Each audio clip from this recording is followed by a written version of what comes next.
여러분 안녕하세요. 8월 29일 여의도 펀드매니저TV 금일 시장 전망 및 투자 전략 시작하도록 하겠습니다. 즐겁고 멋진 화요일 아침입니다. 여러분 잘 주무셨습니까? 네, 오늘도 미국 시장이 올랐습니다. 일단 미국 시장이 오르면 마음이 좀 편안하죠. 일단 한국 시장은 어떻게 반응할지 모르지만 일단 미국 시장이 오른 이유를 한번 찾아보고 한국 시장에 오늘 어떤 영향과 어떤 종목들이 또 시장에서 중요한 키포인트로 등장할지 한번 같이 알아보도록 하겠습니다. 오늘 첫 번째 여러분들과 함께 나누고 싶은 것은 새로운 바람의 냄새가 나기 시작했다. 새로운 바람의 냄새. 벌써 이제 9월에 가까우니까 우리 여름에 그 뜨거운 햇볕의 냄새가 깎이고 초가을에 그런 냄새로 우리 지구도 바뀌듯이 이 주식 시장에도 새로운 바람의 냄새가 나기 시작했다. 그렇죠, 여러분? 어제 보면 그동안 바닥에 쩔어 있던 성장주와 경기 민감주주들이 살짝살짝 시장에서 그린샷으로 올라오는데 중요한 것은 이들의 연속성이 커질 수 있는 그 환경이 맞는 거냐 아니면 일시적으로 올라왔다 다시 사라질 거냐 여기에 대한 판단이 잘 서야 될 것 같아요. 그렇게 쉬워 보이진 않지만 일단 시장에는 새로운 바람의 냄새가 나기 시작했다. 이 부분을 일단 보여드리고 싶네요. 그래서 바람의 방향이 바뀌기 시작했으면 그 방향이 어느 쪽을 향할지 이 지향점을 또 한번 쫓아가야 될 것 같습니다.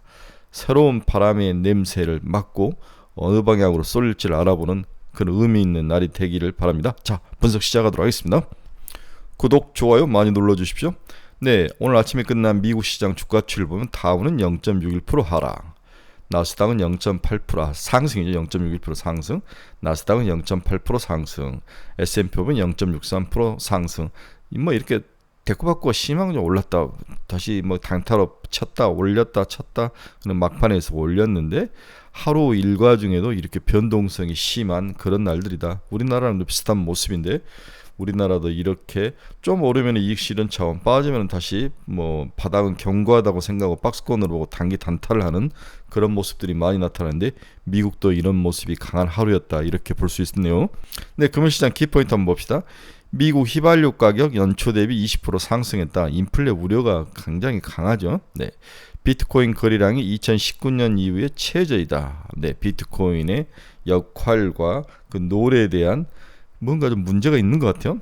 틱톡이 미국 내 인스타보다도 더 많은 시간을 활용이 되고 있다. 틱톡의 인기를 끊을 수가 없네요. 이 중국 기업인데 이 막을 수 없는 이 모습은 미국 입장에서 골치가 아플 것 같아요. 오픈 AI가 기업용 책 GPT 엔터프라이즈를 출시를 했다. 네, 이렇게 이야기를 하고 있습니다. 근데 시장이 참 이상한 게 이 초창기에는 이 오픈 AI가 시장의 뜨거운 핵심 키워드이지 않았습니까? 그럼 지금은 시장 완전히 엔비디아라는 그 회사로 모든 것이 끌려가고 휩쓸려가는 그런 모습으로 바뀌어버린 거죠. 네, 시장은 이제 하드웨어, 소프트웨어보다 하드웨어 중심의 시장으로 일단 가고 이 하드웨어가 실질적으로 눈에 보이고 숫자로 나타내기 때문에 다시 소프트웨어 쪽으로 갈 확률이 높아 보인다. 그러나 주식의 역사는 늘 이 하드웨어가 훨씬 더 주식의 상승력이 큰 거죠. 네, 그래서 일단은 하드웨어, 엔비디아, HBM 이런 것들로 시장이 꽂혀 있다 이렇게 봐야 될 것 같아요. 당분간 소프트웨어로 가는 좀 시간이 좀 필요하다. 이게 어느 정도 무르익으면 다시 소프트웨어 들어가겠죠. 네, 그때는 거대한 플랫폼을 가지고 있는 소프트웨어들이 시장에 등장할 건데 그 전 단계로 하드웨어가 세다 이렇게 봐야 될 것 같습니다.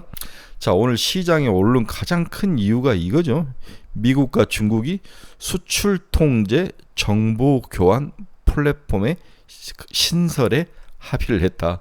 수출 통제 정보 교환 플랫폼 신설에 합의했다. 지금 상무부 장관이 미국에 가 있는데 미국의 중국의 리더들과 이것에 대해서 서로 합의를 했다는 거죠. 제가 어제 2차 전지를 이야기하면서 CATL과 포드의 합작사가 의외로 LFP 배터리가 미국 시장에 진출할 가능성이 있다 이 이야기를 하면서 여러 이야기를 했는데 미국을 믿으면 안 되죠. 네, 역사적으로는 미국을 믿으면 안 됩니다. 한국 같은 나라는 눈에 들어오지도 않죠. 지금 중국과의 관계, 선거를 앞두고 중국을 쥐락펴락하고 싶은 모습이 굉장히 강한 것 같아요. 계속 중국을 때리기에는 외교 능력이 없어 보이고, 또 중국에게 뭔가를 풀어주면 항상 적이 있어야 모이고, 그다음에 트럼프를 이길 수 있는 거 아닙니까? 나는 트럼프보다 더 강력하게 중국을 때리고 있다. 트럼프의 논리를 차단하는 건데, 이러한 것들을 쥐락펴락하는 그 미국의 전략, 중국의 대중국 전략에 한국 같은 나라들은 사실 관심도 없는 거죠. 따라서 한국의 2차 전지, 반도체 이런 것들은 유불리가 있는 거죠. 2차 전지는 불리하지만 반도체는 중국을 열어준다면, 엔비디아를 열어준다면, 다 마이크론 테크놀로지를 열어준다면 충분히 우리의 반도체가 하반기에는 다시 한번 2차 상승을 할 수 있는 그런 기반 토대, 유리한 부분은 있다. 유불리가 함께 섞여 있는 거죠. 그래서 미국과 중국의 이 화해 제스처가 오늘 주가 상승에 큰 동력이 됐다. 이렇게 이야기를 해드리고 싶습니다. 엔달러가 장중 146.75엔까지 약세의 모습을 보였다. 일단 달러 지수를 보면은 103.92, 104가 깨져서 일단 내려왔죠. 그럼 JPY,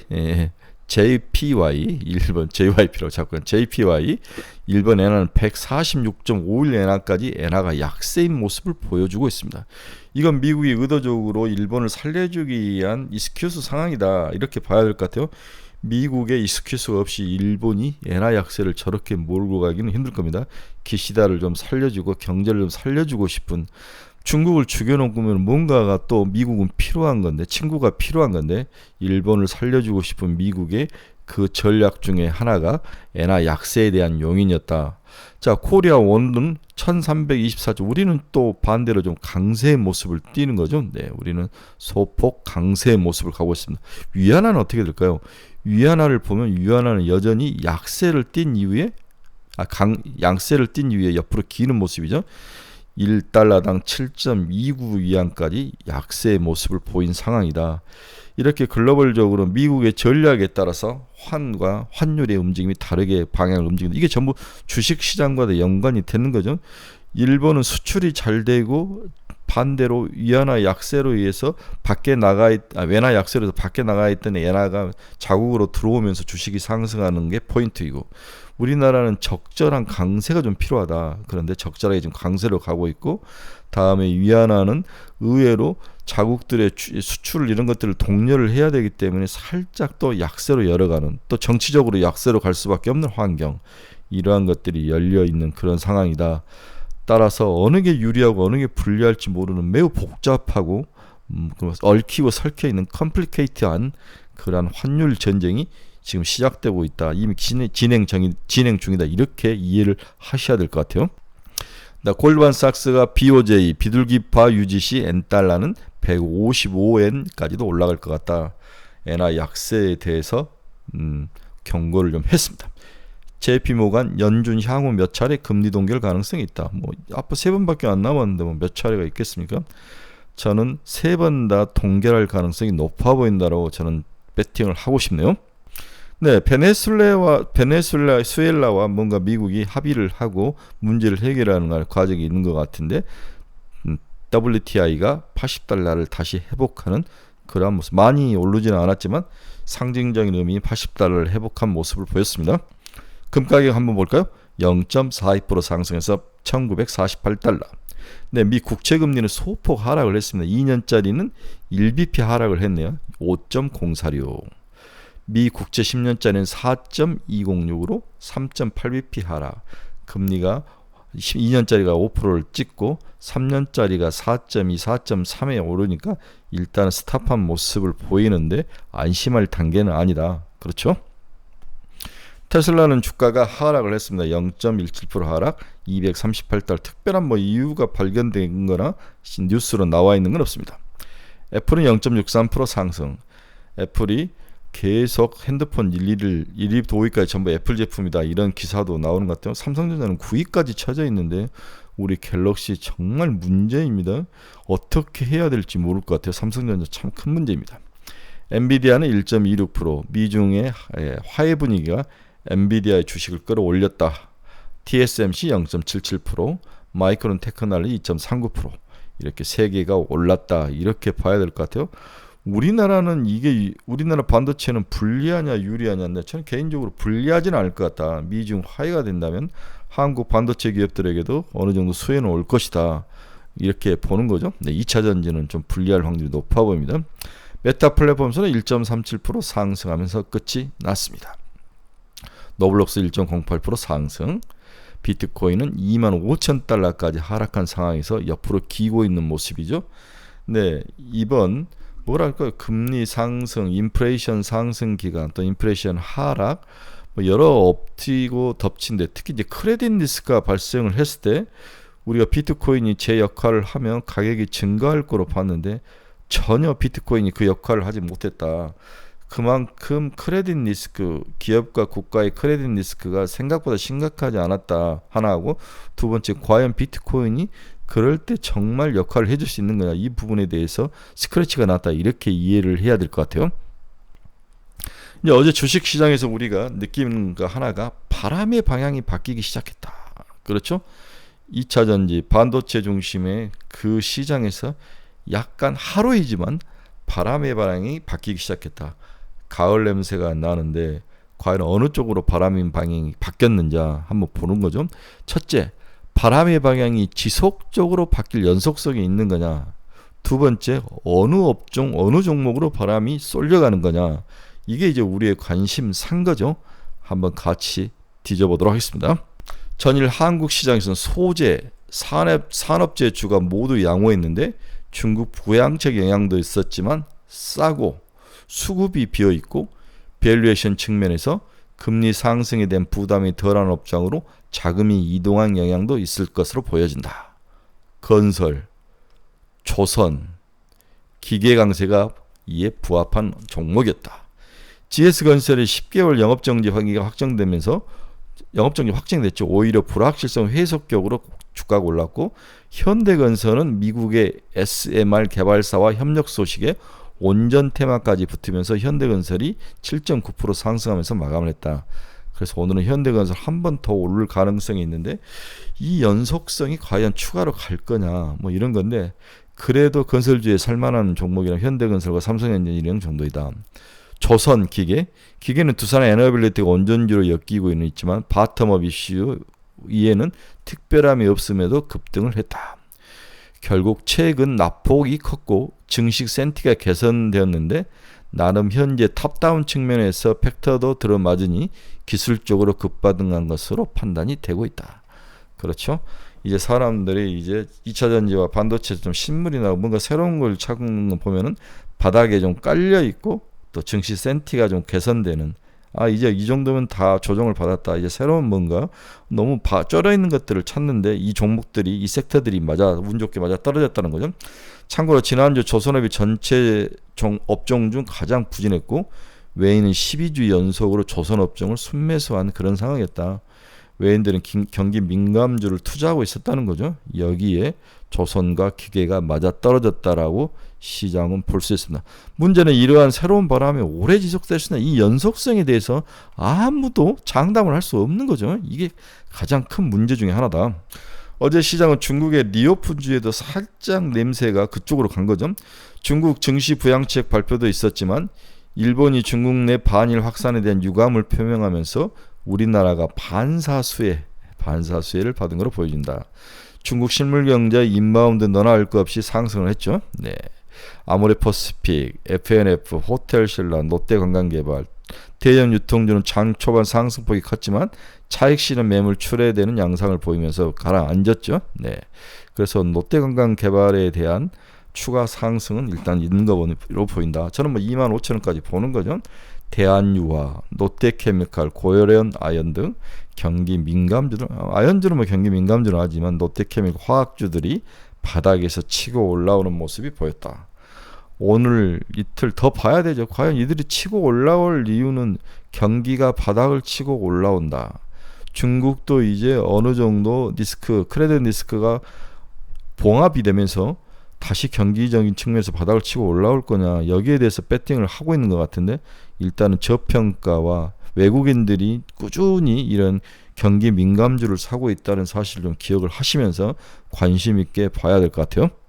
시장은 중물가, 중금리, 그리고 낮은 실업, 이 세 개의 새로운 뉴노멀이 여전히 유지될 것으로 전망이 되고 있다. 미국 연준은 게임에서 승리하는 분위기이지만 게임 종료 시까지 신중한 입장을 유지할 것이다. 올해 잭슨홀 미팅에서 파월 의장 연설을 내놓은 지난 해와는 분명히 달라졌죠. 지난해는 인플레이션에 관련하여서 게임에서 초기에 발생할 수 있는 실수를 만회하기 위해 잭슨홀 미팅에서 8분 동안 공격적으로 말을 쏟아내면서 이러한 것들을 강성 발언을 했지만, 올해는 현재의 승기를 유지하기 위한 수비 중심의 스탠스 전환을 밝힌 것으로 시장은 보고 있습니다. 게임에서 승리를 벌써 선언을 하고 싶지는 않지만 게임 종료 시까지 좀 신중한 태도를 보이고 있다, 이렇게 볼 수 있는 거죠. 물론 승리 선언까지는 아직 조심스러운 상황에 따라서 추가 공격에 나설 수도 있음을 잊지 말고 일해야 된다. 미 연준은 이것을 시장에 환기시켜줬다. 게임은 내가 거의 다 우리 연준대로 이기고 가고 있는데 한 번 더 시장이 완벽한 승리를 위해서는 내가 더 보수적으로 한 번 더 부르질 수도 있다, 이렇게 이야기를 하고 있는 거죠. 중요한 것은 미 연준의 게임 승리 선언까지는 당초 예상과 달리 상당한 시간이 걸릴 것이 소외되는 거죠. 이번에는 굉장히 시간이 오래 걸립니다. 미국 9월 FOMC에서 연속금리를 동결하더라도 11월엔 추가금리 인상 가능성은 남아있습니다. 무엇보다 중요한 것은 현 금리 수준이 오래 기간 유지될 수 있다는 사실이다. 중금리, 중금리가 오래, 그 다음에 중인플레이션, 그 다음에 높은 고용, 이것이 오랫동안 유지될 가능성이 있다. 전형적인 골디락스일 확률이 있다, 이렇게도 이야기해 볼 수 있네요. 시장이 강조하는 중물가, 중금리, 그리고 저실업이라는 또 다른 의미에서 뉴노멀 국면에서 미국 경제가 접어들면서 미 연준의 금리 정책 금리도 현 수준에서 상당한 기간 동안 머물 가능성이 있어 보인다. 상당 기간 유지될 가능성이 있다. 따라서 금융시장은 앞으로 미 연준의 금리 기조가 아닌 중물가, 중금리, 그리고 저고용 체제에서 경제가 신용 불안 없이 얼마나 잘 적응할지, 즉 안정적 성장 기조를 유지할 것이냐에 주목을 해야 할 것이다. 새로운 뉴노멀에서 미국 등 글로벌 경제가 여기에 적응만 한다면 주식시장도 이러한 분위기에 적응하며 순항할 수도 있을 것이다. 그렇게까지 높은 물가도 아니고 금리도 또 그렇게까지 높은 금리도 아니고 또 밑으로 보면 그렇게까지 낮은 금리도 아니지만 저실업이라는 경제를 떠받치는 그러한 안전판이 있다면 주식하기에 아주 좋은 환경은 아니지만 그렇게 나쁜 환경도 아니다. 이게 새로운 뉴노멀에서 우리가 시장을 바라보는 스탠스다. 이렇게 저는 이야기를 하고 있는 거죠. 자, 그러면 어떤 기업에 우리가 투자를 해야 될 것인가? 이런 중금리, 중물가, 저실업에서 첫째는 제값을 받을 수 있는 비싼 제품을 파는 곳, 엔비디아죠. 엔비디아. 기술 혁신 구간에서는 밸류에이션은 새롭게 정당화 중이다. 그 사이에 주도주 역할을 하며 살아남는 기업에 시장은 주도주 자리를 부여를 해주고 있다. 근본 사이클도 마찬가지다. 제값을 할 수 있는 기업의 희소성에 투자자들은 관심을 갖고 여기에 지갑을 열고 있다는 거죠. 엔비디아의 실질phân은 188배. 그러나 향후 4차 산업혁명을 주도하는 AI 수요를 이끌 대표적인 기업으로 자리매김을 하는 것을 인정을 해주고 있는 거죠. 2분기 컨콜 발표 이후 12개월 포워드퍼가 45배로 하락한 상황이다. 미래 가치를 포함한다면 188배에서 수익이 그만큼 증가한 거죠. 45배까지 퍼가 하락하면서 왕자의 자리, 제값을 할 수 있는 비싼 주식이라는 거죠. 여기에 시장 플레이어들은 지갑을 열고 있다. 이렇게 봐야 될 것 같은데 이러한 현상이 지속될 것 같다. 그렇다면 제2의 엔비디아를 찾아야 되죠. 아니면 엔비디아가 지속가든지 이게 이제 새로운 숙제로 남아 있습니다. 자, 향후에는 제값을 받을 수 있는 비싼 것을 파는 기업에 지속적으로 투자를 해야 된다. 저는 이제 박상현 의원이 이제 자기 이제 그 리포트에 이 그래프를 붙였는데 너무 좋은 것 같아요. 기술의 혁신 구간에서 밸류에이션은 늘 새롭게 정당화되고 있다. 그렇죠?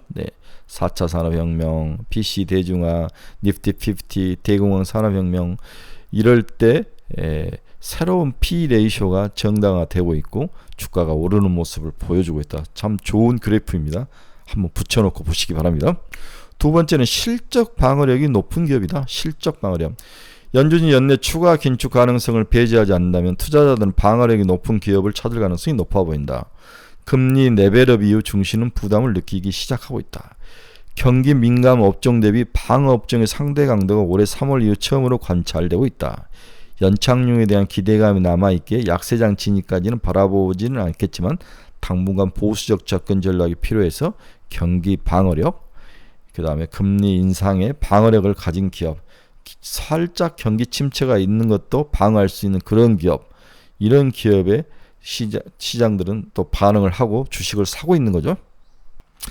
그래서 팁스라는 물가 채권이야. 물가 상승 이후 경기 민감 업종 대비 방어 업종의 상대 강도가 올해 3월 이후에 처음으로 관찰되고 있다. 이 모습을 보여주고 있습니다.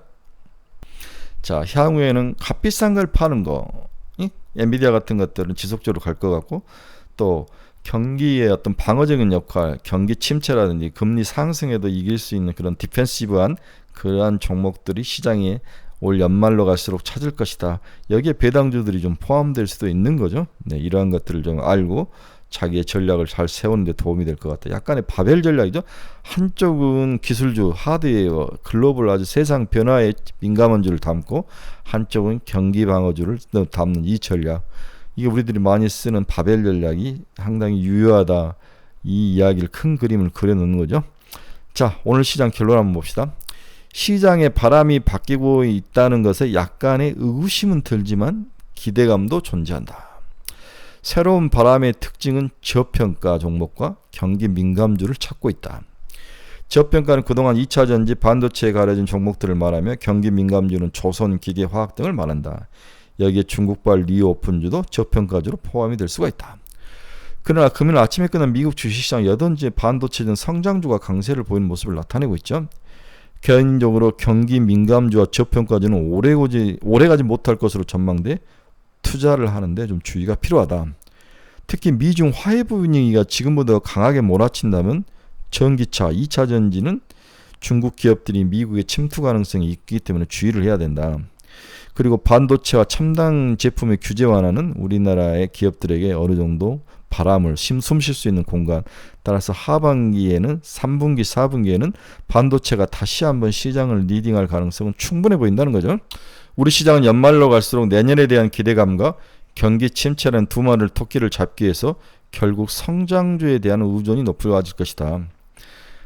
일단 단기적으로 31일 날 발표된 고용지표, 1일 날 발표된 PC 물가지표가 중요한데 이 지표들은 모두 시장에 도움이 될 것 같지는 않아 보인다는 거죠. 생각보다 많이 안 빠지고 지난달보다 살짝 올라가거나 보합 수준이기 때문에 이들이 센티를 강화시키고 주식시장에 긍정적인 요인을 불어넣지는 않을 것 같습니다. 시장은 단기적으로 빠른 순환매와 단기 테마주들이 여전히 지배할 것이다. 개인적으로 따라서 바벨 전략을 추천한다. 한쪽에는 반도체, HBM, DDR5, 다른 한쪽에는 리오픈주, 경기민감주, 그 중에서도 기계, 전력기계나 조선주들을 경기 민감주는 추천하고, 리오픈주는 롯데관광개발이나 하나투어 같은 종목들, 롯데관광개발, 하나투어, HD 조선해양, 하나오션, 그리고 바닥에 깔려있는 방산주도 한 번쯤 관심을 가질 때가 됐다. 현대건설 등 건설주는 단기 기술적 반등은 전망되는 오래가지는 못할 것이다. 건설 중에서 그나마 가장 나아 보이는 게 현대건설이기 때문에 약 플러스 15% 정도 기대 수준이면 충분할 것 같다. 이렇게 저는 개인적으로 보는 거죠. 네, 오늘 새벽에 끝난 미국 주식시장은 큰 어떤 악유가 없었기 때문에 시장이 잭슨홀 마감, 파티의 종료, 불확실성의 해소란 차원에서 강하게 반등을 했고, 미중 화해 제스처에 대해서 강하게 반등한 하루이다. 오늘 우리나라도 미중 그런 화해 제스처 영향으로 리오픈주와 반도체주들이 좀 오를 가능성, 그리고 어제 올랐던 경기 민감주들이 또 사가될 가능성이 있기 때문에 쫓아가는 데는 주의를 해야 된다. 하지만 외국인들이 꾸준히 기계 조선업종을 사고 있다. 화학주도 한번 바닥에 있는 깔린 것들 한번 지켜보면은 최소한 15%에서 20%를 먹을 수 있는 가능성도 있다는 거죠. 안전하게 이러한 것들을 좀 투자자들 남과 다른 시각으로 시장을 봐라. 이렇게 결론을 내드리고 싶네요. 자, 여러분 중에서 투자의 방향성을 잃어버린 사람들 저희 카페로 오십시오. 네, 아주 좋습니다. 좋은 카페입니다.